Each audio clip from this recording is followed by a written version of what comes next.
Assalamualaikum dan selamat sejahtera. Anda bersama saya Nabilah Khaleeda dan ini Niaga AWANI. Seperti biasa kita akan berikan laporan berita bisnes, kewangan, ekonomi dalam dan juga luar negara.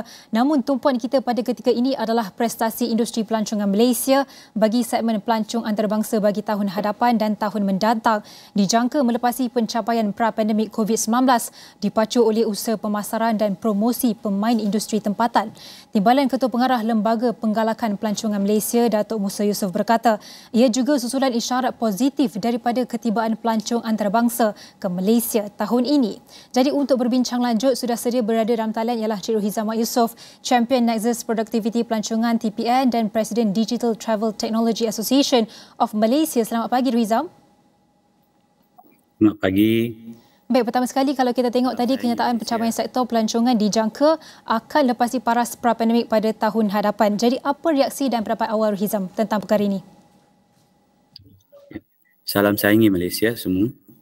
Saya pasti angka itu sebenarnya tidak sesuatu yang tidak mustahil ya. Memandangkan apa yang berada dan berlakunya sekarang di dunia, di mana peningkatan pelancong dunia telah meningkat. Ada negara yang telah mencapai ketibaan pelancong melepasi sebelum pandemik lagi. Dan sekarang ini pelancongan dunia telah menghampiri 90%.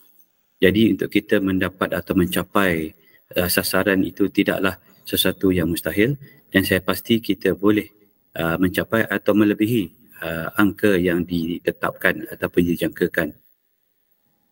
Dan selain daripada itu juga di Asia Pasifik pada tahun ini saja kita telah menjangkau lebih daripada 60% daripada ketibaan pelancong sebelum pandemik. Dan ini juga memberi satu indikasi bahawa pada tahun 2024 pelancongan industri akan kembali seperti asal dan kita juga nampak trend yang akan melebihi angka-angka yang kita jangkakan juga. Ya.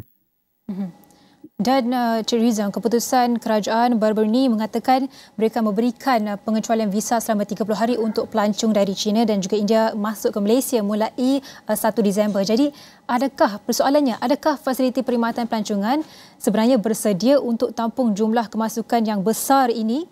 Sebenarnya macam mana? Okey.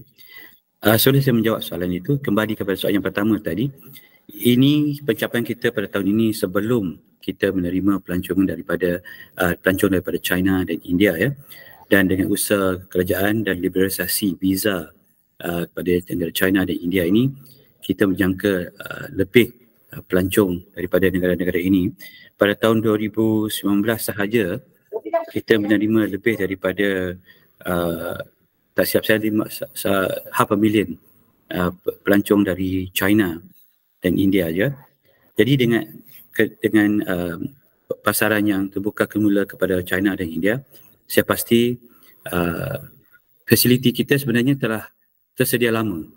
Ya, sudah memang ada di mana kita juga pernah menerima pelancongan lebih daripada apa yang dijangkakan. Tapi kita harap fasiliti-fasiliti kita yang ada sekarang ini di-upgrade lah ya. Sebab di dalam competitiveness ataupun di dalam cabaran industri ialah kita bukan hanya bertanding antara kita ya, kita juga perlu compete dengan the world di mana semua telah mengupgrade ataupun menaikkan taraf fasiliti-fasiliti negara-negara mereka dan ini membuka mata dunia bahawa pelancongan merupakan salah satu industri ekonomi yang terutama kepada setiap negara. Kita juga melihat apabila semasa pandemik industri yang amat terkesan ialah pelancongan. Dan selepas pandemik banyak yang melihat bahawa pelancongan adalah satu industri yang amat penting untuk membina semula sesebuah negara. Jadi untuk menjawab soalannya, ya kita bersedia untuk pelancong-pelancong daripada negara China, bukan saja fasiliti dan juga daripada destinasi kita. Destinasi kita memang amat menarik kepada negara-negara China dan India dan juga seluruh dunia ya.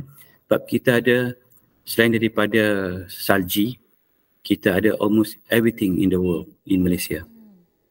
Tapi itu berkenaan fasiliti Encik Rizal. Mungkin saya nak sentuh sikit berkenaan dari segi teknologi, sebab sekarang ni bukan sahaja teknologi, kita nak sentuh juga tentang sustainability atau kemampanan, sebab kita perlu memenuhi keperluan SDG global, dan adakah Malaysia bersedia tentang itu, dan kita juga ada teknologi yang baru seperti AI dan sebagainya. Jadi bagaimana tentang persediaan Malaysia dalam menghadapi cabaran global, terutama dalam sektor pelancongan ini? Okay. Itu soalnya amat baik, Nabilah, ya, di mana SDG merupakan hala tuju kepada industri pelancongan, di mana World Bank juga memberi kita data pelancong dunia akan memilih destinasi yang menekankan kepada SDG, Sustainable Development Goal. Bagi saya, dalam memahami dalam industri kita di Malaysia ini, kita masih kurang adaptasi dalam SDG ini. Masih ramai yang masih belum memahami basic asas SDG, walaupun asas 3R, recycle, reuse, dan sebagainya. Jadi kita memerlukan satu kempen untuk memberitahu kepada rakyat-rakyat Malaysia bahawa ini adalah perkara yang amat penting untuk kita mencapai, untuk kita menjadi satu negara yang kompetitif in the world. Oleh itu, pemahaman kita masih jauh, tetapi banyak inisiatif dari kerajaan untuk ramai terlibat dan memahami SDG ini. Dan bercakap mengenai pengecualian visa ini, sebelum kita jadi terlalu teruja atau excited, terbaru ni di China ada penularan wabak kesukaran bernafas ataupun kita boleh panggil sebagai pneumonia misteri lah. Jadi adakah ini akan menjadi satu kebimbangan, dan bukan sahaja kepada rakyat tapi secara keseluruhan rakyat Malaysia, dan secara tidak langsung akan memberi impak kepada sektor pelancongan? Apa pendapat Rohizam tentang perkara ini? Okey. Kalau mengikut data WHO dan MOH kita masih terkawal. Tetapi walau bagaimanapun, kita juga telah mempelajari bahawa sekiranya kita menutup semula sempadan ataupun menghalang industri pelancongan, to recover balik adalah amat sukar.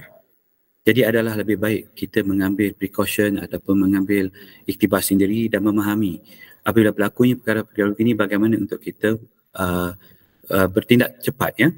Seperti mana dulu kita ada scanner, kita ada temperature check, kita ada penggunaan pelitup muka dan sebagainya. Jadi kita perlu juga melihat bahawa apakah cara terbaik untuk menanganinya tanpa kita memberi efek kepada industri pelancongan, kerana ini amat memberikan kesan ekonomi yang amat terjejas kepada setiap negara. Bagi saya, masih banyak negara lain yang juga mengalami masalah yang sama, tetapi mereka masih membenarkan pelancong masuk, tetapi berhati-hati. Sebab kita tak nak berlaku another pandemik pada masa akan datang. Jadi suka untuk saya tanya juga tentang ketibaan 9.16 juta pada setengah tahun pertama tahun ini 2023. Ia juga meletakkan Malaysia di tempat kedua selepas Thailand jika kita nak bandingkan dengan negara-negara serantau lain. Jadi apakah yang boleh kita pelajari daripada sektor pelancongan negara tersebut, terutama Thailand lah? Apa yang kita boleh adaptasi dalam negara Malaysia? Okey. Walaupun kita rasa dengan keracakan semula pelancongan dan kita punya sasaran yang tinggi, ya, saya juga khawatir dengan ketirisan di mana ramai pelancong-pelancong orang-orang Malaysia sendiri yang keluar daripada negara. Saya rasa ramai, even Astro AWANI pun ada cover, ya, ramai yang pergi ke Anyai, Thailand, Bangkok, Krabi dan sebagainya.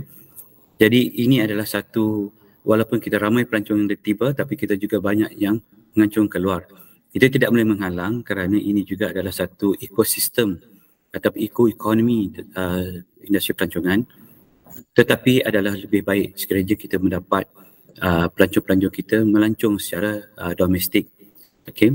Ini adalah disebabkan pelancongan domestik memberi contribute about 60% of our tourism economy. Dan selain daripada itu, sekiranya kita banding dengan Thailand, ya, saya ambil statistik ASEAN arrival. ASEAN arrival ni adalah pelancong dunia datang ke ASEAN, ya, 10 negara ASEAN, ya. di mana Thailand sahaja pada tahun 2019 arrival to ASEAN pada tahun 2019 143 juta, Thailand sahaja hampir 40 juta. Mana dia Thailand hampir 30% menerima kunjungan kepada ASEAN dan kita masih di dalam 18 hingga 20%. Jadi apa yang kita boleh pelajari daripada negara Thailand ni, mana saya juga ada buat beberapa kajian agar kita boleh melihat apa yang pentingnya di dalam industri pelancongan. Apa yang penting dalam industri pelancongan yang pertama sekali adalah selain daripada visa dan sebagainya adalah perkhidmatan, servis. Ya, servis kita perlulah baik sebab pada 2-3 bulan yang sebelum ini saya juga cuba melihat bagaimana negara-negara lain memberi perkhidmatan yang relate to the country, ya, di mana kita sekarang ni banyak menggunakan perkhidmatan daripada pekerja-pekerja luar, pekerja foreign workers, dan kita kehilangan identiti Malaysia kita.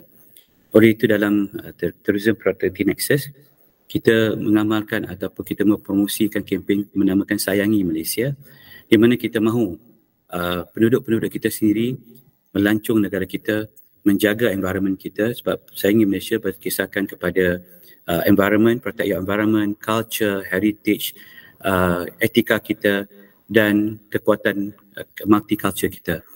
Jadi dengan memahami perkara-perkara berikut, kita dapat memberi khidmat yang lebih baik. Saya lihat bila kita pergi ke Thailand, contoh Sawadikap, ya, apapun semua dihormati pelancong ataupun sesama mereka, dan juga di Indonesia. Oleh itu yang saya nampak sekarang ialah untuk kita tingkatkan perkhidmatan kita dengan lebih mesra. Sebenarnya pelancongan industri pelancongan ni amat besar, ya, dan juga ianya dan juga selain daripada itu Thailand menjadikan tourism sebagai ekonomi catalyst ekonomi asas mereka. Walaupun ekonomi terbesar mereka adalah agriculture, tetapi mereka embed kepada penduduk-penduduk mereka bahawa pelancongan adalah utama. Jadi dengan itu satu negara satu pelancongan. Okey, kita perlu melihat bahawa pelancongan perlu diutamakan agar kita semua terlibat dalam industri pelancongan. Ingin saya katakan bahawa pada tahun 2026, ya, iaitu tahun melawat Malaysia, ya, yang mana kita perlu sama-sama membantu mempromosikan, bukan hanya mempromosikan, mengamalkan perkara Sayangi Malaysia ini dan membantu mempromosikan tahun melawat Malaysia. Okey. Ini adalah kerana peluang untuk kita untuk mengembalikan Malaysia ke negara gemilang pelancongan. Baik, terima kasih Cik Ruhiza Mak Yusof, Champion Nexus Productivity Pelancongan TPN. Sudah tentu kita akan terus melihat, mengharapkan perkembangan sektor pelancongan negara akan terus berkembang. Bukan saja akan sama dengan pra-pandemik, tapi kita akan tandingi pra-pandemik. Jadi kita akan berhenti lihat seketika, kembali selepas ini.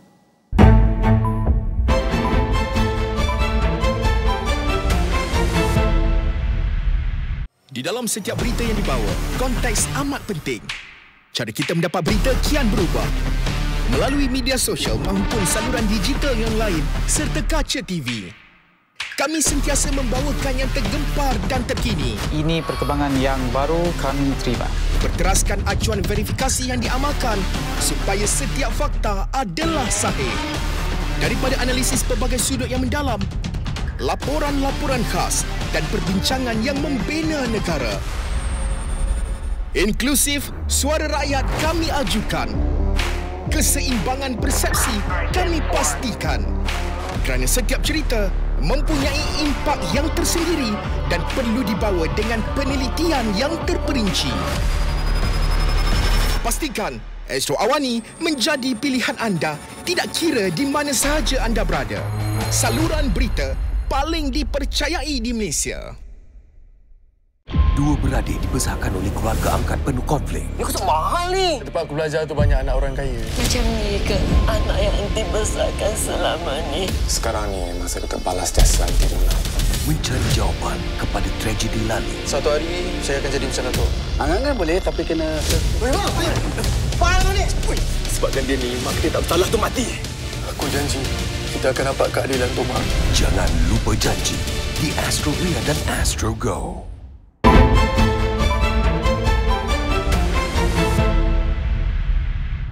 Baik, bertemu kembali dalam Niaga AWANI. Kita akan teruskan perbincangan di mana industri peruncitan mencatatkan jumlah serangan siber tertinggi di rantau Asia Pasifik sejak 2 tahun lepas menurut firma keselamatan global Kaspersky. Kaspersky berkata menerusinya kaji selidik terkini menunjukkan faktor kekurangan agihan peruntukan keselamatan siber menyumbang kepada 19% firma-firma Asia menjadi sasaran serangan siber. Jadi untuk berbincang lanjut, sudah bersedia dalam talian Profesor Teknologis Dr. Zuriati Ahmad Zulkarnain, Profesor Rangkaian Komputer dan Keselamatan Cyber Fakulti Sains Komputer dan Teknologi Maklumat UPM. Selamat pagi, Doktor. Selamat pagi, apa khabar? Alhamdulillah baik.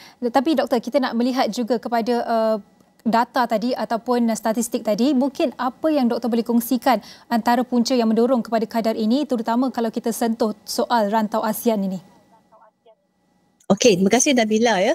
Menyentuh kepada apakah faktor dia ya. Saya melihat 3 faktor utama ya kepada bertambahnya serangan cyber ini. Yang pertama dari segi kestabilan geopolitik yang berlaku di Asia dalam konteks perang perdagangan dan teknologi di antara Amerika Syarikat dan juga China ya. Di mana kita lihat di situ berlaku persaingan antara Amerika Syarikat dan China yang turut memberi kesan ya kepada semua negara dan juga rantau dunia lah ya. Dan juga yang penting di sini adalah kestabilan politik bagi negara di rantau ASEAN sekitar 2 tahun lepas ya. Yang kedua adalah dari sudut kemelesetan dan juga ketidaktentuan ekonomi dan juga kenaikan harga barang menyebabkan syarikat berkira-kira untuk menaik taraf dari sudut perkakasan dan perisian keselamatan cyber itu ya, untuk mereka meneruskan kesinambungan syarikat seperti membayar gaji pekerja, menguruskan pusingan modal syarikat yang rasanya lebih utamalah berbanding dengan aspek keselamatan ICT. Dan yang ketiga adalah pengurusan ya, kurang kesedaran, maksudnya dari segi awareness, macam mana nak menguruskan awareness tersebut ya. Jadi dari segi pendedahan betapa pentingnya untuk fokus kepada keselamatan cyber. Jadi ini adalah antara faktor lain yang merupakan kepada kurangnya agihan peruntukan keselamatan cyber lah ya sebagai penyumbang utama. Dan sebab yang mungkin mengapa industri runcit itu disasarkan pada saya ada 6 lah ya. Sebabnya dari sudut keuntungan keuangan ya, sebab peruncit-peruncit itu menjadi melakukan proses dari sudut transaksi kewangan dan menjadi satu sasaran yang menarik di kalangan penjenayah cyber untuk mencari keuntungan kewangan. Ya, yang kedua dari sudut data pelanggan, di mana peruncit tu menyimpan sejumlah besar data pelanggan yang maksudnya yang dari segi pengenalan sahaja ya, di mana penjenayah cyber ini akan cuba menyasarkan data tersebut bagi mencuri identiti, menipu dan jual di pasaran gelap ya, dark web lah kita kata. Yang ketiga, kerentanan rantai yang bekalan, maksudnya supply chain tersebut, macam mana rantai bekalan tersebut terdedah kepada penjenayah cyber. Dan seperti doktor cakap tadi, faktor pendorong utama ialah kekurangan agihan peruntukan keselamatan cyber. Jadi bergerak ke depan, berapakah jumlah yang mencukupi sebenarnya untuk kita peruntukkan ataupun kita sediakan, setidak-tidaknya bukan sahaja menghabiskan terus ataupun kita matikan terus, tapi ini mengurangkan kadar serangan ini? Itulah bila kita nak melihat ya macam mana nak kurangkan kadar serangan tersebut ya, sebab kita melihat organisasi memanglah memerlukan kepada perisian dan juga perkakasan ya. Jadi perisian tu seperti melibatkan aplikasi dan juga perkakasan server dan juga cloud services. Jadi sebenarnya terdapat beberapa faktor lah ya untuk memastikan ya jumlah yang mencukupi dipatuhi. Yang pertama, setidak-tidaknya organisasi perlu pertimbangkan untuk melihat dari sudut penilaian risiko. Jalankan penilaian risiko yang komprehensif bagi mengenal pasti potensi ancaman dan juga kelemahan khusus kepada organisasi masing-masing lah ya. Fahami potensi kesan risiko terhadap organisasi perniagaan, reputasi dan kesihatan kewangan dan sebagainya. Jadi ini secara tak langsung membantu dalam utamakan pelaburan kepada keselamatan cyber. Yang kedua, keperluan pematuhan. Maksudnya dari segi pertimbangkan sebarang keperluan pematuhan dari sudut peraturan ataupun industri yang mesti dipatuhi oleh organisasi. Ya. Yang ketiga, dari sudut rangka kerja keselamatan, maksudnya mesti mematuhi mesti comply terhadap rangka kerja keselamatan cyber NISC ataupun ISO 27001 ya. Dan juga ini framework ini adalah lebih berstruktur untuk menguruskan risiko keselamatan cyber. Yang keempat, pelaburan dalam manusia, proses dan teknologi. Siapa manusia? Profesional keselamatan cyber yang mahir ya. Dan juga teknologi yang seperti saya maksudkan tadi, perisian dan perkakasan yang melibatkan pencegahan pencerobohan, firewall ya, antivirus, encryption dan juga audit keselamatan. Dan yang kelima, program latihan kesedaran. Mesti jalankan kesedaran di kalangan pekerja dan juga kaki tangan dari sudut best practices, amalan terbaik. Yang keenam, tindak balas dan pemulihan insiden. Mesti pastikan ya pembangunan dan pengujian pelang tindak balas terhadap sebarang insiden keselamatan. Ini bagi memastikan organisasi tersebut ready ya, bersiap sedia terhadap serangan cyber yang mungkin lebih ketara ya. Dan yang ketujuh, pemantauan dan kemaskini secara berterusan. Ancaman cyber sentiasa berkembang. Jadi mesti sentiasa update ya terhadap perisian, contohnya updated patches. Begitu juga dengan perisian yang sepatutnya dalam lingkungan lifespan kepada hardware ataupun perkakasan biasanya 3 hingga 5 tahun. Jadi yang mana yang lebih daripada 5 tahun mestilah ambil tindakan yang sewajarnya lah untuk memastikan tiada peluang untuk serang ya terhadap ancaman cyber. Mengambil kira semua langkah mitigasi yang disebutkan doktor tadi, tapi kita negara-negara di rantau Asia Pasifik ini masih lagi jauh ketinggalan kalau kita bandingkan dengan negara-negara maju. Jadi apa yang kita boleh ambil pelajaran atau kita inspirasi dari negara-negara maju ni untuk kita, orang kata kita ambil inspirasi dari mereka dan kita adaptasi dalam negara kita, terutama di rantau Asia Pasifik ini? Betul Nabilah, sebab yang penting sekarang ini kita mesti melihat dari sudut perspektif. Kita mesti pastikan negara kita bersiap siaga, bersedia terhadap sebarang ancaman. Jadi apa yang best practices yang kita boleh belajar daripada negara-negara maju yang pada saya memang sepatutnya menjadi best practices keseluruhan seluruh negara lah di pelbagai peringkat. Yang pertama, strategi keselamatan cyber nasional ya. Pada saya mungkin kita dah ada, tapi mestilah diberikan tumpuan yang lebih dari sudut kemampanan ya, untuk melihatnya secara praktikal ya.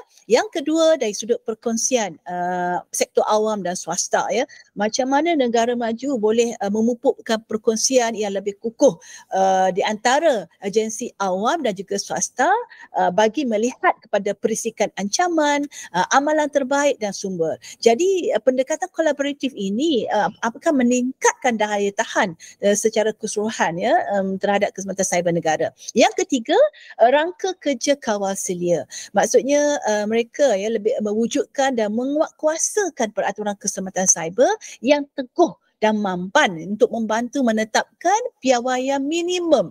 Ya, apakah kadar piawaian minimum setiap organisasi ya yang sepatutnya dipatuhi berdasarkan kepada kawal selia tersebut ya, dan sentiasa melakukan audit ya dan melaporkan sebarang insiden.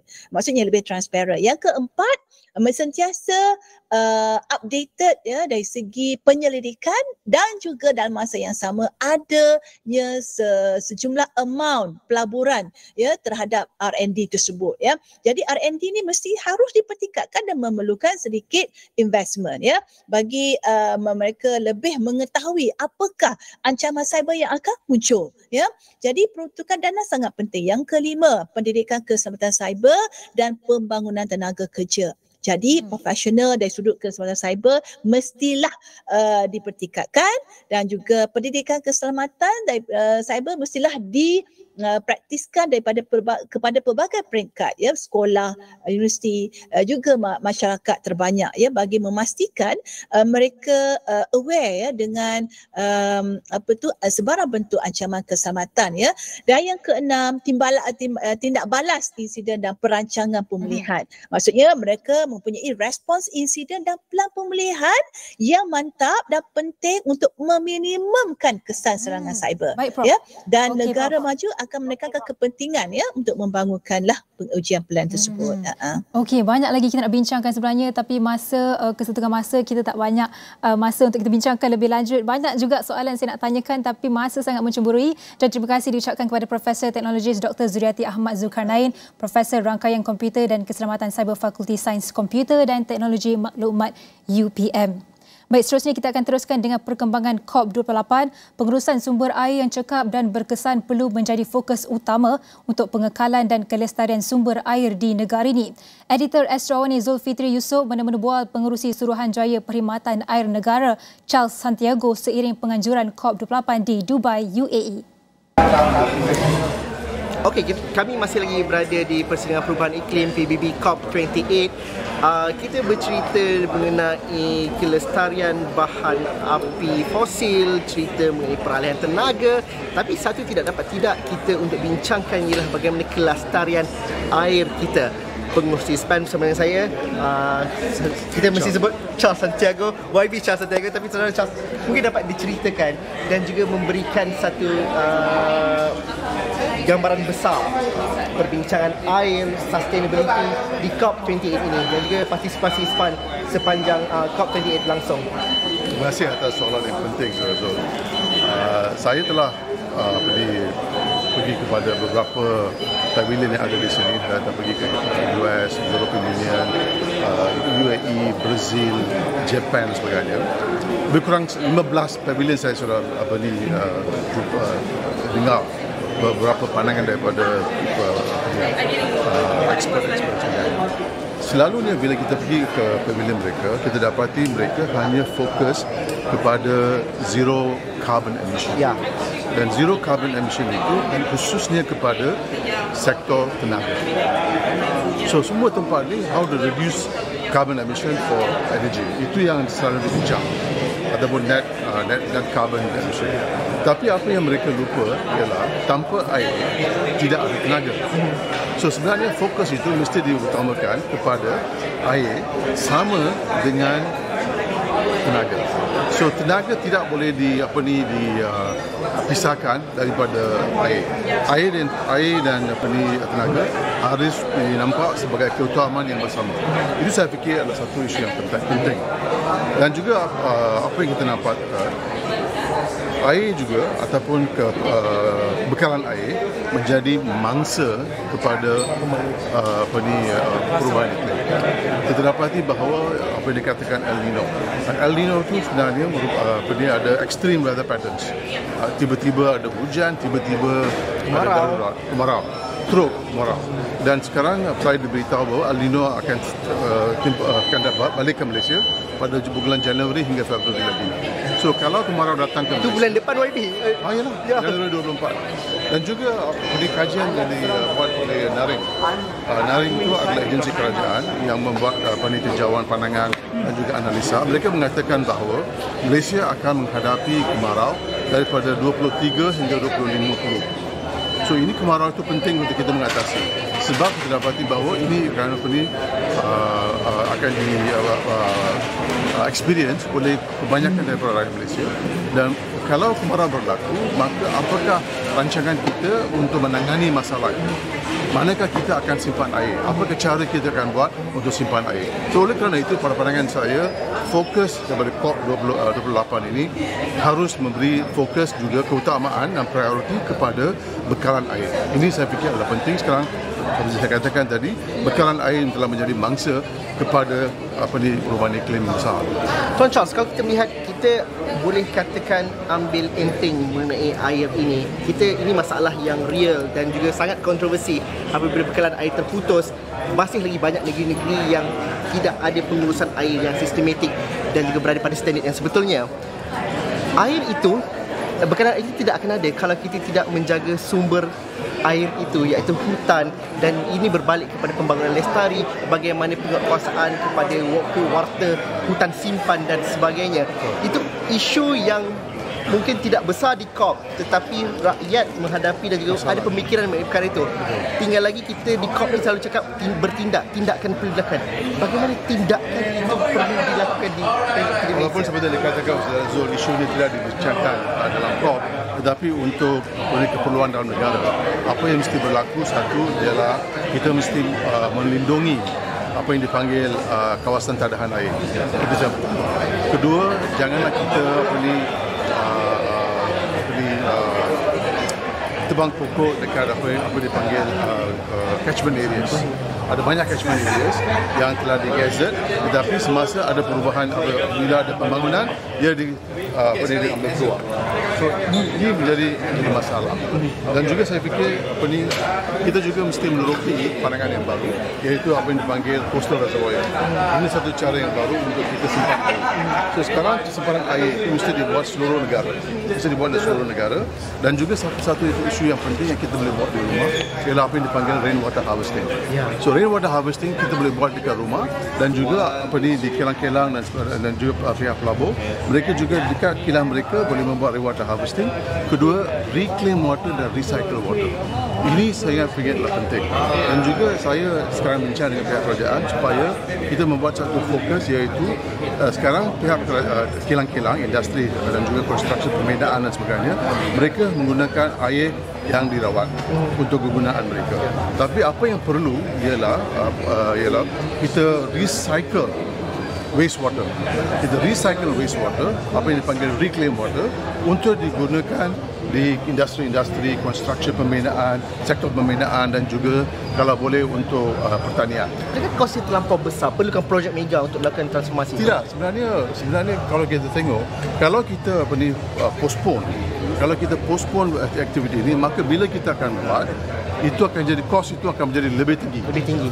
Dan juga ini juga merupakan pelaburan untuk negara, pelaburan untuk bisnes, dan juga kita boleh mewujudkan pekerjaan yang baru juga. So kita mesti nampak bahawa apa-apa pelaburan untuk menangani perubahan iklim ini merupakan pelaburan untuk negara, untuk rakyat, dan juga untuk industri. So ketiga-tiga.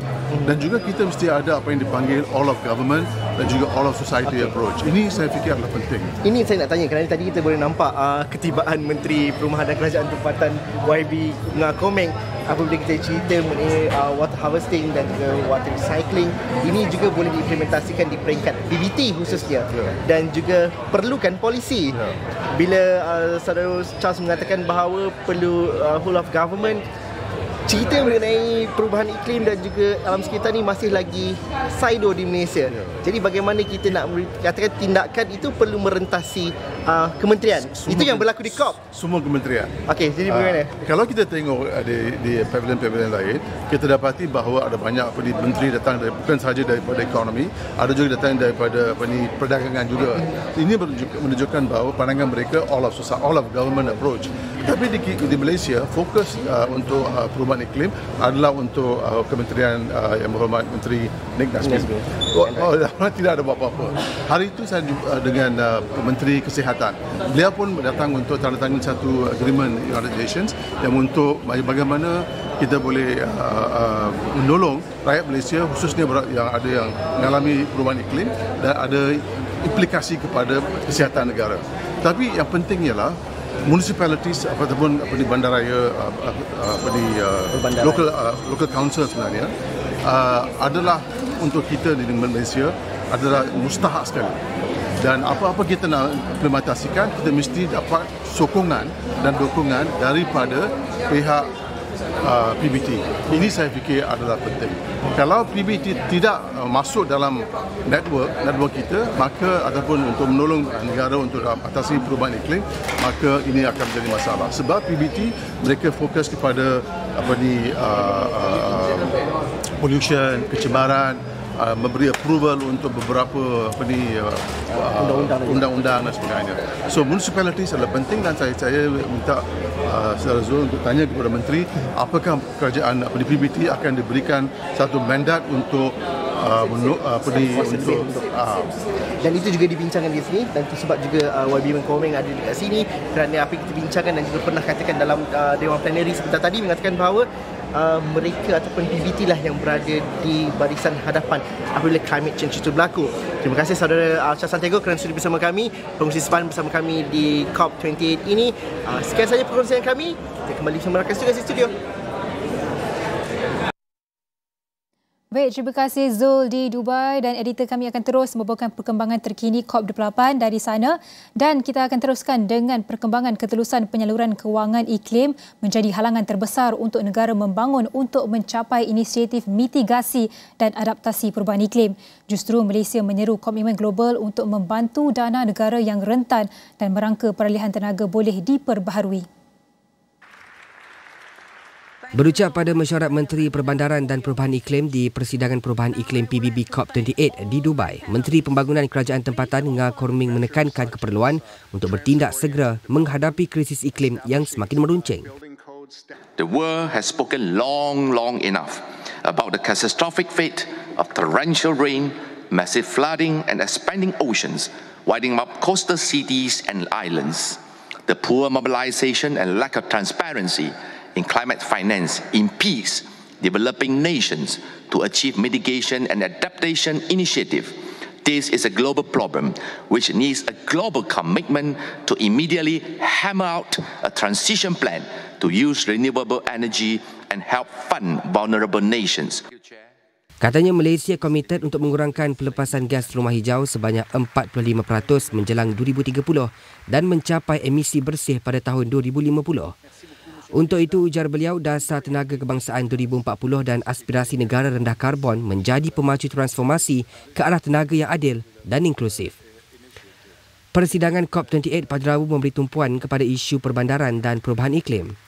Selain menyampaikan ucapan di mesyuarat menteri di COP28, Korming turut dijadualkan mengadakan beberapa siri mesyuarat bilateral selain menyaksikan perjanjian persefahaman MOU antara Mazda City dan Prima Corporation Malaysia selain UN Habitat dan Urbanize.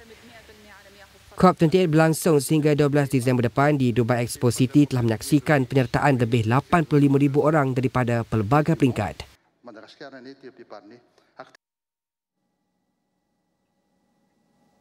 Baik, banyak lagi perkongsian yang akan kami kongsikan kepada anda, jadi kami akan berhenti rehat seketika, kembali selepas ini.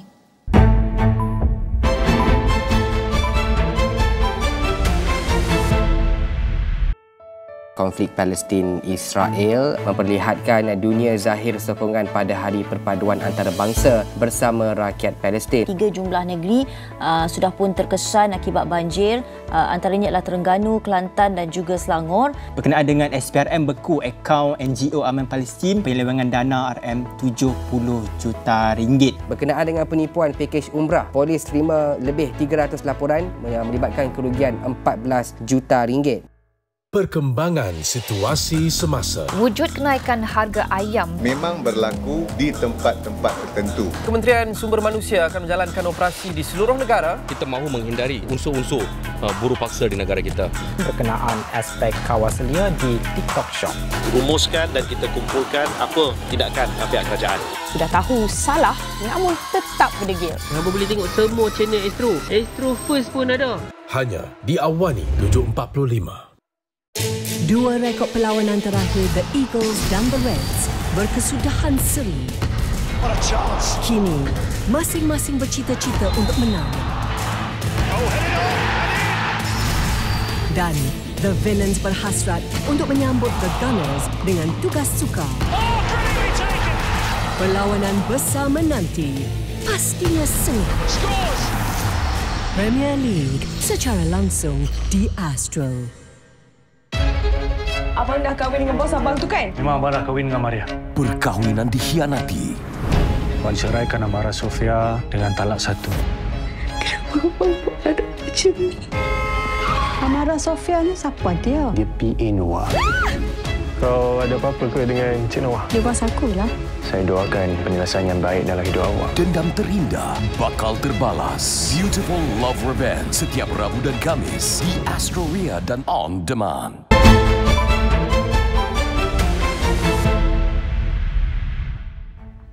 Bertemu kembali dalam Niaga Awani, kita akan teruskan dengan perpindahan kepada teknologi awan di kalangan perusahaan kecil dan sederhana PKS melibatkan pelbagai faktor. Disebabkan saiz yang sederhana atau kecil, faktor penentu paling penting adalah soal kos. Bagi Amazon Web Services, kesemua faktor yang menjadi kegusaran PKS ditangani melalui penyelesaian terperinci mengikut keperluan dan kehendak sesuatu perniagaan. Menurut Ketua Segmen Perniagaan Kecil dan Sederhana Sedunia AWS, Claire Gribin, disebabkan faktor yang pelbagai bagi PKS mengikut geografi, justru pakej yang ditawarkan AWS seperti Pay As You Go mampu menyesuaikan perkhidmatan teknologi awan mengikut kesesuaian perniagaan mereka. With programs and teams and services that are designed specifically for small and medium businesses. We have that as a global strategy, but we actually take it down to a local level in Malaysia, for example. So I work with the team in Malaysia. That's the main thing. Like SMBs, as you said, they're price sensitive. The cloud by itself provides them with a price advantage right there because they don't have to have a large capital expense. They can pay as you go. They can buy just what they need. They can scale it up and down. And they can do all of that with the kind of security that they wouldn't be able to get on-prem. So I think that the price sensitivity challenges that SMBs have, the cloud lends itself very well just intrinsically, but ultimately a lot of SMBs don't have the people on their teams, and they wear many hats, and so we're trying to make it easy for them and relate it back to what their actual business problems are. Sementara itu, Ketua Inovasi Perniagaan dan Go-to-Market bagi Jualan Komersial Amerika Syarikat AWS, Ben Schreiner berkata, disebabkan tawaran yang dibuat AWS, ia lebih memudahkan keputusan kepimpinan sesebuah syarikat untuk membuat pelaburan dalam teknologi awan. I think what's most important is they're making decisions on their investments, and they need to make the best decision possible for the interest of their company, and we encourage them to go in with the best information possible. We have proven, and there's research to support, that leveraging the cloud is more cost efficient because you only pay for what you use. And you can also do experiments very quickly to see if a technology will work for you. And if it doesn't, you stop using it and you no longer have to pay for it. So it becomes more economical in that manner versus making larger investments in a more traditional way of doing technology. Dalam pada itu, soal latihan turut dititik beratkan oleh AWS bagi memastikan kepakaran wujud dalam sesebuah syarikat yang mengguna pakai teknologi awan. And globally, we're trying to make again AWS more accessible. So we have 600 free trainings available. You've heard in several of the keynotes even more generative AI trainings being made available, and our commitment to train millions around the world on the technology. You're absolutely right. It starts with understanding how to leverage the technology, and so whether it's training or our partner community that can also help accelerate the learnings and the benefits that a company can achieve by migrating to AWS. Selain itu, melalui AWS Connected Community, ia membolehkan kandungan berasaskan perniagaan diakses oleh PKS untuk mereka belajar bersama rakan perniagaan lain. An example of that is we established something called the AWS Connected Community, and that brings a lot of business-oriented content around the cloud to small and medium business leaders, which is rare. A lot of it is you see the technology, right? But I think bringing it to a business perspective for them is important for them, and then mapping it to the technology and giving them the steps to get started, allowing them to talk to their peers, allowing them to talk to our partners, our business partners who can help them, and we localize all of that in different countries so that it's not just a global program, it's a global program that's then taken locally. Bercakap soal PKS, sudah pasti faktor geografi sesebuah negara memainkan peranan penting kerana PKS tidak hanya tertumpu di kawasan bandar, sebaliknya pinggir bandar dan luar bandar. Justru melalui projek Kuiper, ia mampu memberikan akses jalur lebar kepada kawasan luar bandar sekaligus memungkinkan PKS di suatu kawasan mendapat akses teknologi awan. Our launch of Kuiper is to address that very thing. It was identified by our leadership team that a vast majority of the world doesn't have access to broadband, and those satellites and the broadband that's going to be made available in the coming years is meant to address just that. We know that there are customers who want to do more with us, but that bandwidth limitation is holding them back, and that project and the satellites are intended to address just that. And our own teams in different countries don't just focus on the large urban centers. And granted, there may be Project Kuiper is going to be fabulous to bring broadband where we've never had it before, but there are plenty of smaller cities around the world in every country which maybe haven't been the focus, and we do have a focus on those. We're specifically looking at how can we expand into other cities that are smaller, and we work with partners in those cities, and we proactively reach out to customers there. Amazon kini dalam fasa akhir untuk melancarkan satelit untuk perkhidmatan Kuiper. Selepas ia dilancarkan, Kuiper dijangka menjadi tawaran hebat dalam pasaran untuk akses jalur lebar di kawasan yang tidak pernah menerima liputan internet.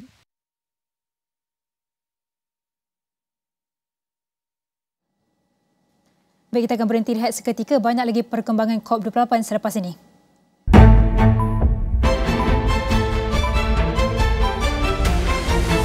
Perkembangan situasi semasa. Wujud kenaikan harga ayam memang berlaku di tempat-tempat tertentu. Kementerian Sumber Manusia akan menjalankan operasi di seluruh negara. Kita mahu menghindari unsur-unsur buruh paksa di negara kita. Berkenaan aspek kawal selia di TikTok Shop. Rumuskan dan kita kumpulkan apa tindakan pihak kerajaan. Sudah tahu salah, namun tetap berdegil. Hamba boleh tengok semua channel Astro. Astro First pun ada. Hanya di AWANI 745. Dua rekod perlawanan terakhir The Eagles dan The Reds berkesudahan seri. Kini, masing-masing bercita-cita untuk menang. Dan The Villains berhasrat untuk menyambut The Gunners dengan tugas sukar. Perlawanan besar menanti pastinya sengit. Premier League secara langsung di Astro. Abang dah kahwin dengan bos abang tu kan? Memang abang dah kahwin dengan Maria. Perkahwinan dikhianati. Abang ceraikan Amara Sofia dengan talak satu. Kenapa abang buat ada macam ni? Amara Sofia ni siapa dia? Dia PA Noah. Kau ada apa-apa ke dengan Cik Noah? Dia bos aku lah. Saya doakan penyelesaian yang baik dalam hidup awak. Dendam terindah bakal terbalas. Beautiful Love Revenge setiap Rabu dan Kamis di Astro dan On Demand.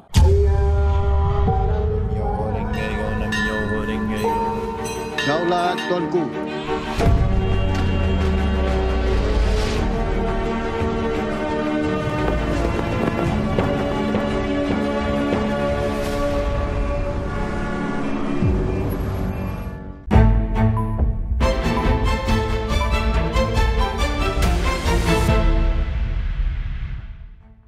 How do we discuss some of the issues around the economic interdependence of biodiversity? What does this look like as practical examples for Malaysia? And how can the private sector actually get involved? What are some of the barriers and challenges? And once all of that's said and done, well, how do we make it very real and tangible to deliver this at scale? So without further ado, I think we can get going. And Madeleine, I'll turn to you to kickstart us. Can you share some of the insights in terms of the economic interdependence of nature for biodiversity in the context of Malaysia, and what do we need to look at in terms of nature and biodiversity sustaining industries for sustainable growth? Thank you. Thank you, Dean. Can you hear me? Because I don't know whether I can hear myself. It's a little bit loud. But anyway, thank you, Dean, and thank you, BCG, for inviting me today. Well, I come from a central bank and with financial regulatory background. So, and our primary focus in the past has always been, looking at economic indicators, looking at GDP, looking at gross value added, and it's a very different way of looking at things.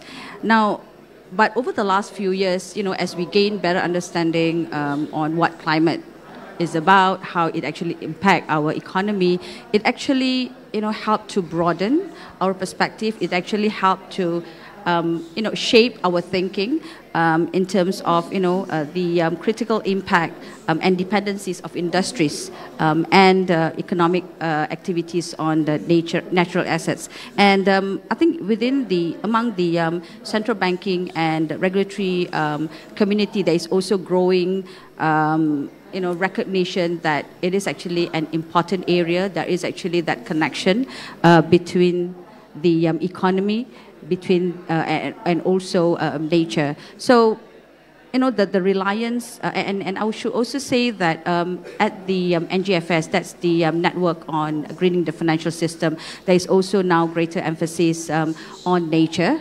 looking at how central banks and regulatory authorities should actually be looking at this topic. So now, when we look at Malaysia, so how do we see this? When we look at the activities, economic activities, things like timber harvesting, things like agriculture, infrastructure development, fisheries, all these have long been the common causes of biodiversity loss and also ecosystem degradation. And as an emerging economy, we will continue to grow.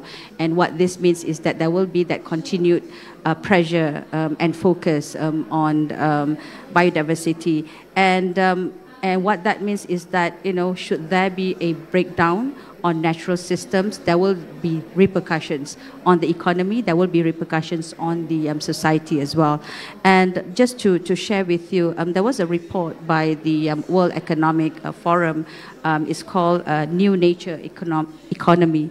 Now, over half of the world GDP, equivalent to roughly about $44 trillion of economic value generation, is moderately or highly dependent on nature. So I think it's a huge amount, and it's an area that we can no longer not focus on. Let me just pause there. Super, thanks Madalena. And Simon, I wonder if I could just turn to you to see if there's anything you'd like to build on what Madalena just said. I mean, you at the forefront of engaging a variety of financial institutions across the world in this space. Does that resonate with what you're seeing, what you're hearing in some of the boardrooms you're in? Thanks very much indeed. I'm the guy on the panel that doesn't know anything about Malaysia, so let's keep that in mind. So definitely, if we go back just to 2018, we were firmly rooted in a conservation finance narrative that was entirely about raising public and philanthropic money to invest in nature. I mean, almost. And really, over the period from 2018 to now, the pace at which the nature agenda has entered the conversation about financial markets, central banking, financial supervision, perhaps more than monetary policy, and the whole sort of technical data, metrics, risk, all of that stuff has accelerated. The Task Force for Nature-Related Financial Disclosure didn't exist in January 2020, was thought about for 9 months without it existing, and we've just come out with the final disclosure recommendations. So that's an 18-month sprint compared to 5 years for the Task Force for Climate-Related Financial Disclosure. So it's like an accelerated lifestyle in the whole area. And to your point, for example, we're working nature finance with the European Central Bank and the Potsdam Institute on Climate, which is one of sort of the world's sort of modelers, doing the first integrated nature climate scenarios to do financial stability stress tests by central banks. You know, so this agenda has moved quickly, but if I can butt in, you know, we don't get out of bed to measure risk. Certainly the financial community doesn't, last time I checked. Yeah, and so the real question is, what's the bioeconomy? Yeah, what's the thing we're actually investing in, not just the thing that we're trying to avoid doing damage to. Yeah, and I think there's a risk, perhaps more so than the climate and carbon agenda, you know, that the financial community is going, I get it, but I don't really get it at all because I don't know where my revenue flows are coming from if I have anything to do with nature. So just help me figure that out. And it is true that, you know, if you think of the carbon tech agenda, you know, last year, you know, about $1 trillion of capex expenditure on hard tech to deal with climate risk and carbon and renewables. And we're quite rightly asked, what's the equivalent in the nature space? You know, is there a tech revolution? What are the new businesses? What's the game at play? And if you'll allow me just to go kind of a minute further on this, you know, I don't want to make life difficult, but I think we have to know what the objective of finance is, not just how we develop regulations and risk models and so on and so forth. So sort of 2 data points. Actually from around COP28. So 3 days ago, the Asian Infrastructure Investment Bank, AIIB, issued its flagship report entitled Nature as Infrastructure, entirely focused on how large-scale investment in nature to develop enabling economic and social enabling infrastructure, you know, is now a completely legitimate target for both private and public investment. And I think that space, whether it's to avoid coastal erosion or other areas, is going to accelerate very rapidly. So this is not just do no harm investment guidelines, but is really thinking about nature as infrastructure. And then the second example, just to complete the round, the Brazil presidency of the G20 began, what are we on, the 6 days ago. They have launched a new work stream in the G20 called the bioeconomy. So the first time that the bioeconomy has become part of a G20 conversation. Why? Because it's going to become a trade issue, and it's going to become an investment rules issue, and it's going to become a financial regulation issue. And some of those aspects can be dealt with at the national level, but many of them actually are of international importance. So I think, in conclusion, there's an amazing surge of work, many financial innovations that we can come back to, but we should always be connecting it through to the real economy that's going to provide jobs and livelihoods and so on and so forth. Thank you. And that's a great segue to you, Dr. Jeffrey, on the valuing natural capital, right? And so how do businesses evaluate the economic value of biodiversity? I mean, I was at Africa Climate Week where the president of the African Development Bank was saying, well, countries need to think about this as part of GDP, right? But how do they do it?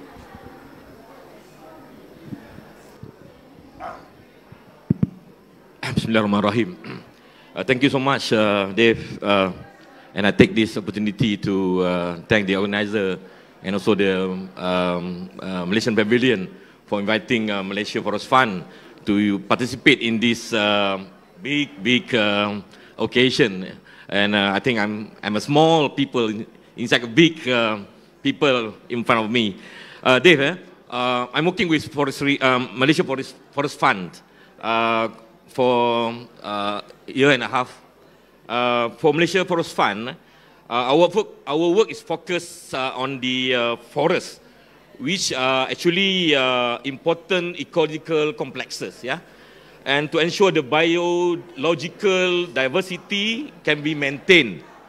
And we are well aware that if we fail to protect this forest, of course, the impact on the diversity will be very extreme, yeah. Then from the perspective of forestry, itself to make the economic value of the biodiversity clearer for businesses, we must first understand the value of the businesses, consider the important. So I may suggest that few elements. Firstly, the cost management and the efficiency, the income generation and the diversification of the revenue scheme, and also the innovation. So when we talk about managing the forest, because I'm a forester, I've been working with the forestry department for 30 years, and now I'm pensioned already, and I'm working with this small agency under the Ministry of NREC here. So forest in Malaysia is actually under the control of the state of the government, and which is also behave like a business entity. So state government also look at the income generation, managing the cost and also the output, and exploring what are the opportunities for the expansion. So from the perspective of forest itself, we can see the growing interest from the private sector to get involved with the conservation in activities. So in this regard, to effectively have the forest, businesses must consider a collaborative approach with state government and align with the aspiration. So therefore, the interest of the state government must be taken into account. So that is my first initial, solution. Thank you. Thank you, Dr. Jeffrey. And okay, it seems like we've lost all audio. Testing. Hello. Testing. This one's working now. Okay. Testing. I'm going to pass it back to you in a second. But I mean, if we could build on that a little bit, Alizan. So it's one thing around what businesses can actually do. Sure. It's another thing from a perspective of how do you integrate this into strategy? How do you deal with it with a business with a complex supply chain that is in Malaysia from a multinational? So could you give us some insight on that? Thank you. Well, first of all, thank you for... Hello? Yes, thank you for inviting UNDP as part of this panel. I think the answer is with difficulty, hinted by Simon as well. It's quite challenging when you talk about integrating biodiversity into the supply chains and so on. And when you talk about businesses, specifically, often what you look into is both the business impact to biodiversity loss and the business dependency on biodiversity loss. So those are two different things which have different strategies. And let me highlight a few of those challenges first before we get into that. I mean, firstly, it's the challenge of course, assigning monetary values to biodiversity. This is a major challenge. Biodiversity has a lot of intrinsic value. Biodiversity is our life support system. Now, how do you actually value them? And then there are other things in, what's called provisioning services like timber, harvesting, etc. Those are what you can assign values. But there are other services that biodiversity provides, such as recreation, such as even spiritual reasons. Now, how do you assign that monetary value to these services that biodiversity provides? So that's the first challenge in assigning a monetary value. Secondly, is the scale and a bit of a mismatch in scale. So again, when you want to value biodiversity, if we go back into the levels of biodiversity, you have genetic diversity, you have species diversity, and ecosystem diversity. So often when you look at biodiversity's value, you often look into, for example, the landscape level, as Dr. mentioned, forestry level. Now, for many businesses, unless you are a company that completely deforests a whole forestry landscape, your impact across the supply chain will be only a partial part of that forest. So again, it's quite difficult to value what is the monetary value of the impact into a specific component of a broader landscape. And thirdly is also the challenge, especially with financing as well. I think it was mentioned before, is the fungibility of biodiversity. Not all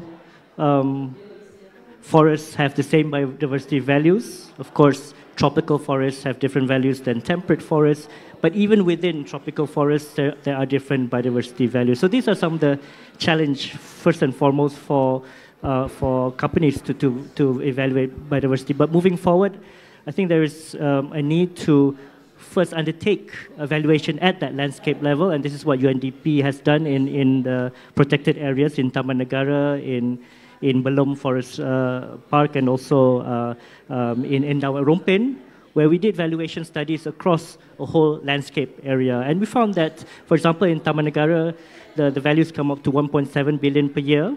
In Belum State Park, it's about 530 million per year, and in Rompin, I think it's about 430 million. So there are big values, but again, I think we'll discuss that a bit more. What does that mean to a specific business?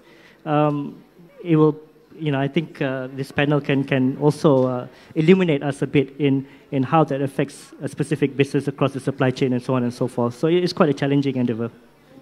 And maybe if we can move from the challenge side of it, and this is a two-part question I'm going to ask Simon, Madalena, and Dazo Jeffrey to kind of add to this one. But Madalena, maybe we start with you, right? With all of the challenges and some of the pivots that we need to make, do businesses need to rethink what success looks like when it comes to integrating biodiversity into their core models? Yeah? Well, I think before you talk about success, I think the key thing is actually how do we get businesses, to start thinking about biodiversity, and how do they then start to integrate this into, the way they operate, the way they think about their business strategies, the way they breathe. It's basically about internalizing biodiversity and nature into the whole operations. And I think, and this will actually be even more challenging when it comes to small businesses, because they wouldn't have the means, they wouldn't have the resources to be able to do that. But I think what and because of that, I think what needs to happen is really for us to help businesses, and how do they go about thinking about biodiversity? How do they then start incorporating this into their businesses? And I think this is one of the things which they can actually do is, first and foremost, understand how does their operations interact or dependent on ecosystem services. That is actually the first understanding, the first step that needs to happen. And because this will help them to better understand what are the ecosystem services which they are dependent on, and also how their operations are actually affecting ecosystem services. And I would also like to take this opportunity to also then highlight that's the reason why I think it was on the Finance Day at Malaysia Pavilion on the 3rd of December, we announced that we'll be working with the World Bank and also the TNFD to look at how do you then contextualize the LEAP framework, the LEAP. So it's a framework which TNFD has come up with. So how do you then operationalize that at the business level? How do you operationalize that even also at the financial institutions level? So that's something that we are embarking on. And the next one, so once you know what are the interdependencies, then you need to start looking into or developing the integration plan. So you need to then look at, okay, so how do I then set my KPIs? How do I then set my goals? And also, therefore, how do I then make the necessary changes to my processes, to my operations? So I think that needs to happen. And once you have that, the third one is actually about raising awareness. And again, I mentioned earlier that this is something that you need to internalize, something that you need to embed within your DNA, and having the plans will then need to be translated into how do you then implement it as well. So how do you then ensure that, you know, you have the plans, you are aware about it, how do you then go to execute it? So I think these are the things that need to happen before you can actually get to the success part. Simon, do you want to build on that and share from some of your experience and insight? Yeah, so I'll absolutely build on the comments that you've made with my own stack of 3. Yeah, and then we can compete on stacks, right? So over and above the risk and planning side, we have a new set of financial instruments that are emerging that are nature sensitive, both positively and negatively. So layering and taking experience from the dubious history of voluntary carbon markets to date, we have the beginnings of both practice and the evolution of standards of biodiversity credit markets. Now, with the negative reputation at the moment of carbon markets, there are, I think quite rightly, concerns that we begin to develop a set of biodiversity credit markets on the back of it. But actually, the other way of thinking about it is that we can learn from what hasn't worked properly in carbon markets and start to bake some of those governance issues into the way in which biocredits work. And there's an international process now in play, the International Advisory Panel on Biodiversity Credits, involving many actors from around the world, trying to figure what the right set of standards for that would be. Second example on the financial innovation is, for example, Malaysia has declared its intention to issue at a sovereign level some sort of biodiversity sukuk. So the default in that since 2011 has been a use of proceeds bond. So we will spend money on X, but actually there's no reward for that in the market, really. We now have 12 years experience of there being effectively no base point differential at all. But we have a new generation of debt instruments emerging that are performance-linked debt instruments rather than use of proceeds. So the biodiversity sukuk could say, these are the outcomes that we are aiming to achieve in issuing this bond, and if we achieve them, there would be a step down in the cost of capital. So in the case of Uruguay, for example, they issued a $2.1 billion sovereign bond, with 4 KPIs, 2 about renewables, 2 about forest cover and carbon, with a 30 basis point step down if they achieved the targets, and a 30 basis point step up if they fail to achieve the target. So, 60 basis points is not to be sniffed at. I'm sure you would, Madam, agree with that. So there's stuff happening in the financial innovation space that I think is useful. And the second part is Malaysia has as I understand it, 900,000 micro and SMEs, of which probably, as I understand it, about 200 to 250,000 are part of global value chains. I'm not sure if the numbers are precisely right, so excuse me if I'm out a little bit. Those SMEs that are part of global value chains will find a cascade demand for nature-related data, first and foremost, so that's as TNFD begins to cascade down supply chains, and gradually it won't be just an information disclosure, but there'll be normative associations as to what those SMEs have to achieve. Now, the truth is that this could impose some significant costs on Malaysian SMEs, and we need to think about how to make that work. But the reality is that SME community trading in international markets are going to face those challenges going forward. And then third, really back to my bioeconomy story, I think we all probably have a slightly different imagination about what that means. Some of us will think it's nuts and fruit. Some of us will think it includes tree products, forest products. But actually, certainly from the Brazilian point of view, it includes biotechnology, it includes biofuels, it includes a whole lot of new technology areas that are intimately linked to biodiversity and actually will form the basis of a whole new generation of global large markets. So this is not a small-scale game that we're talking about. This is a very large-scale game that we're talking about. And where Malaysia sits in that as a nature-rich economy is going to be a critical issue for its international competitiveness. Thank you. Super. Thanks, Simon. And Dr. Jeffrey, I think that's a nice, it's a nice point to come to you straight after that, because we've heard about a few global examples, but what's happening in Malaysia? Some real success stories that you could highlight that are moving the needle. Thank you, Dave, for the question. Of course, what I try to say this afternoon is actually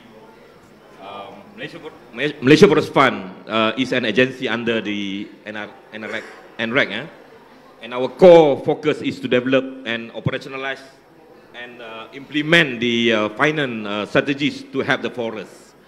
So currently, MFF is developing two instruments under the RED Plus finance framework, namely the Forest Conservation Certificate, acronym FCC, and the Forest Carbon Offset FCO protocols. So the Forest Conservation Certificate is a non-market instrument developed to provide recognition for the voluntary contribution from companies or donors, as well as proponents that implement sustainable forest initiative. The FCC is meant to provide a long-term financing mechanism for forest projects, as well as to ensure transparency and accountability of projects implemented on the ground. The FCC has been approved by the Ministry of Finance to provide the donor with a tax incentive under the provision 44(11C) of the Income Tax Act.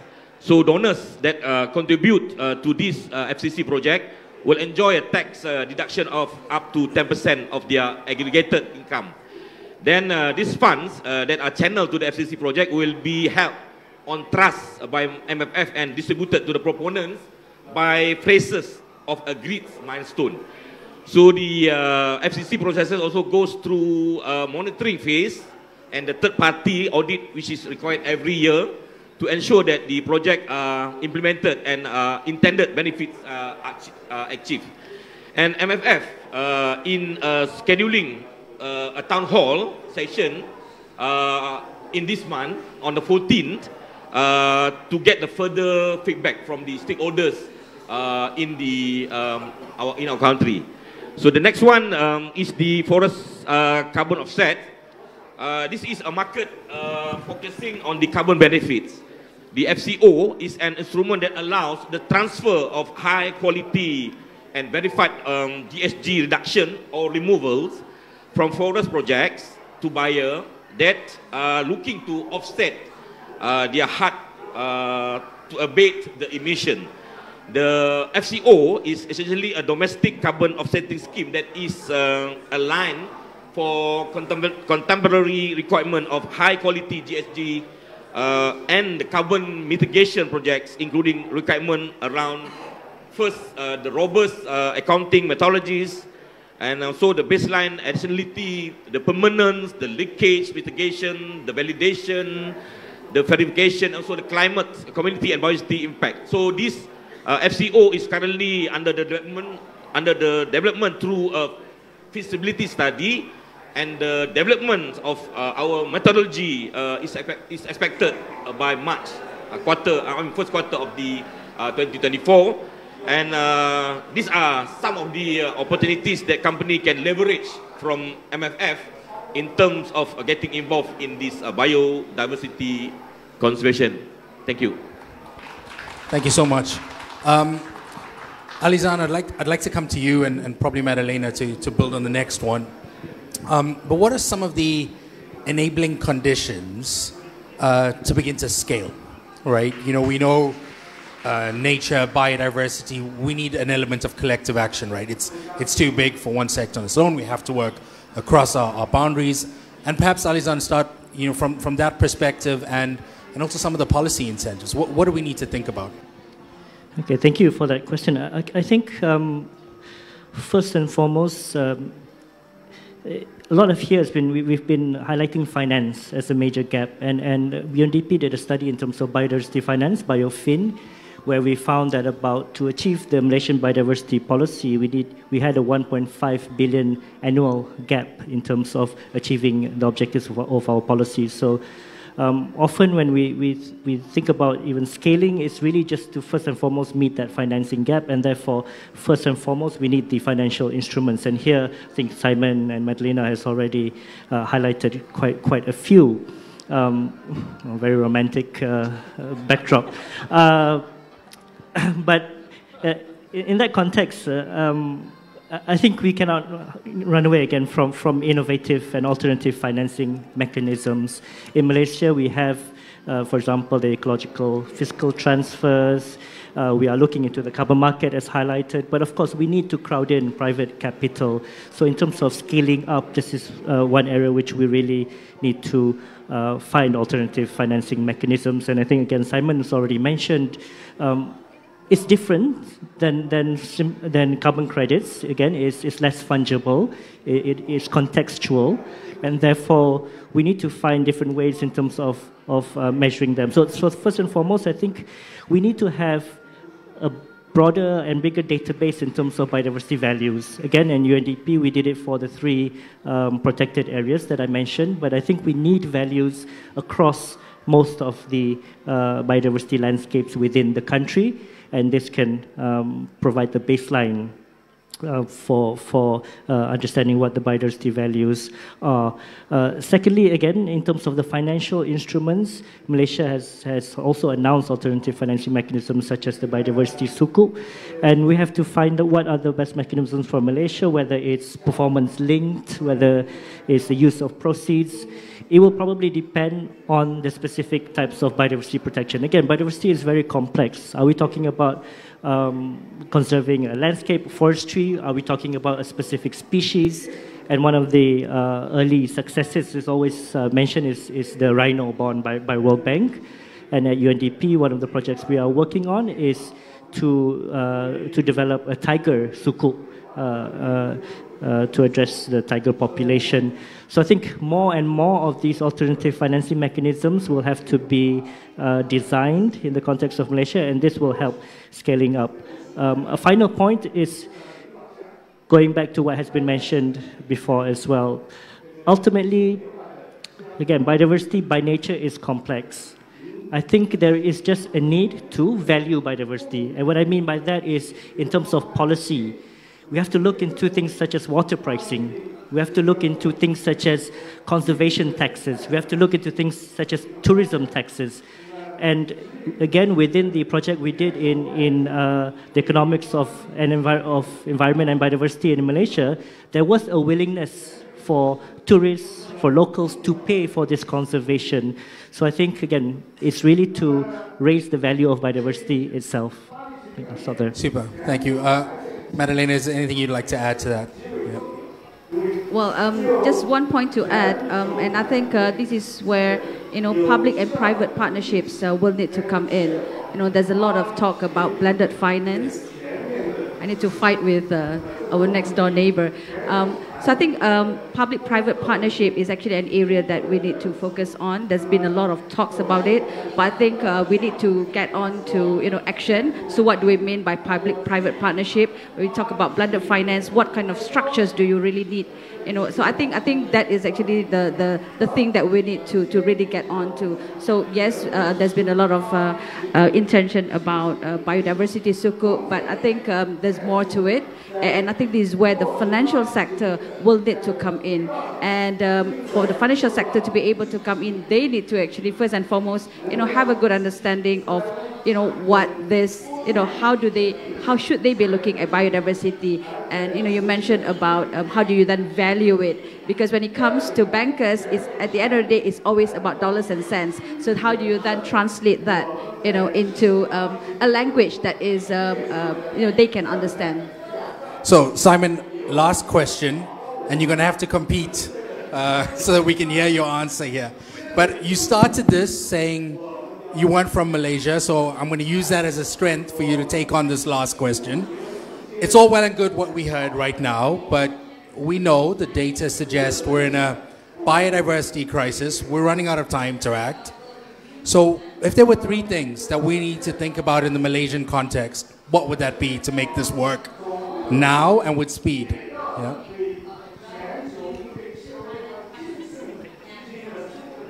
I could stand up and sing. Hello. So I guess I would give two, not one, but they're linked, so it's a cheat. So Malaysia is already a bioeconomy. Yeah, Malaysia is already a bioeconomy, but clearly the opportunity and the challenge now is to ensure that as biodiversity becomes a more and more important part of the global economy and value creation, that Malaysia is not stripped back and ends up as a commodity exporter, yeah, with the real value add in the new generation of markets happening elsewhere, in Europe, in China, in the US, and so on. And so really pushing forward on the broader vision of what a bioeconomy is, and ensuring that we don't get stuck with a commodity view, but really a significant economic value added view, integrating technology and biodiversity. Unless one has that target zone, yeah, all this supply side finance stuff is kind of not terribly interesting to be, I run nature finance, but unless you've got that front end, it's not interesting. And Malaysia is incredibly well placed to take a role in the global bioeconomy as it moves forward, number one. And then number two, what kind of financial system is needed to finance that economy? Yeah, what's the role of TNFD? What's the role of central bank and financial supervision? What's the role of financial innovation? How can we ensure that the financial sector is not in some analog pre-bioeconomy era unable to understand the bioeconomy opportunities to come forward? So I think there's a job to do between the public sector and the private sector in shaping that front-end technology-intensive bioeconomy imagination and possibility.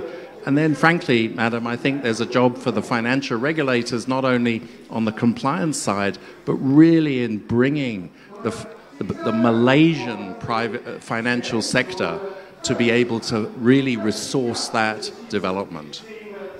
Great, perfect. Thank you, Simon. Sorry, can I just add? Go ahead. Go ahead. Yeah, and I do agree with you, because I think for the financial sector, because they are the enabler, because they are at the heart of the economy, and therefore they have a very, very crucial role. So I do see a few financial institutions in this room. So I think it is actually a call to action for you to really do your part. Great. So I think we will leave it there. I would like to thank all of my panelists and all of you for braving the singing and the shouting. But thank you all. And just really quickly, I mean, 3 key takeaways from this discussion for me, right? I think biodiversity is Malaysia's superpower, and it should be at the forefront of shaping the nature finance journey. I think that was one of the key things that I took away. 2, yes, there are challenges when it comes to nature finance, but there's going to be a wealth of opportunities around nature tech that hasn't emerged yet. So it's something to pay attention to as this evolves. And 3, as we embark on this journey, we do need to have some guardrails in place, right? To avoid some of the consequences from our actions. We need to make sure of that. It's a new space. There will be some unintended consequences, but we do need to be cautious. So thank you for attending, and enjoy the rest of your afternoon.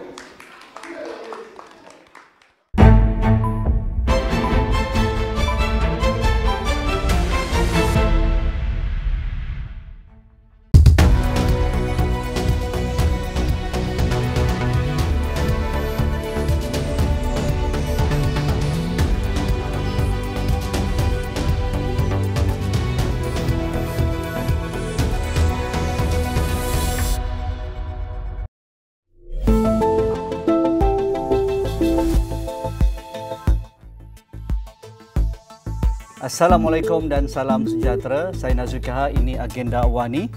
Bagaimana kerajaan untuk melaksanakan dasar gaji progresif yang sudah pun dibentangkan kertas putihnya pada minggu lalu oleh Menteri Ekonomi, di mana kerajaan berhasrat untuk mengubah lanskap isu berkaitan dengan gaji dan juga manfaat yang diperolehi oleh pekerja di Malaysia.